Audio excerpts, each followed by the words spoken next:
Hi friends, welcome to the Killa channel. Friends, ఎవరైనా మా ఛానల్ని సబ్స్క్రైబ్ చేసుకోకపోతే సబ్స్క్రైబ్ చేసుకోండి. అలాగే ఎవరైనా మీ డాగ్స్ అమ్మాలనుకుంటే మా ఛానల్ వాట్సాప్ నెంబర్కి మెసేజ్ పెట్టండి.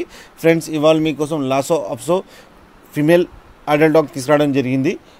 ఇది కరీంనగర్ దగ్గర గోదావరిఖంలో అవైలబిలిటీలో ఉంది. అండ్ దీని ఓనర్ ఏం చెప్పారంటే ఇది 1.5 years బేబీ అని చెప్పడం జరిగింది.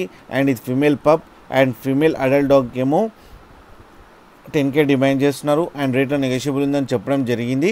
అండ్ ట్రాన్స్పోర్టేషన్ ఫెసిలిటీ అయితే ఒక 30 kilometers దాకా అయితే ప్రొవైడ్ చేయగలమన్నారు. ఫ్రెండ్స్, మీరు చూడొచ్చు డాగ్ ఎంత యాక్టివ్గా, ఎంత హెల్తీగా, ఎంత క్యూట్గా ఉందో. అండ్ ఫర్ కోట్తో కూడా ఉంది. ఇది బాత్ చేసే టైంలో తీసిన వీడియో అని చెప్పడం జరిగింది. ఫ్రెండ్స్, అలాగే మీకు ఎవరికైనా నచ్చితే టైటిల్లో కాంటాక్ట్ నెంబర్ ఇస్తాను, కాంటాక్ట్ అవ్వండి, మాట్లాడండి, తీసుకోండి ఫ్రెండ్స్. అలాగే మా ఛానల్ని సబ్స్క్రైబ్ చేయడం మాత్రం మర్చిపోకండి ఫ్రెండ్స్.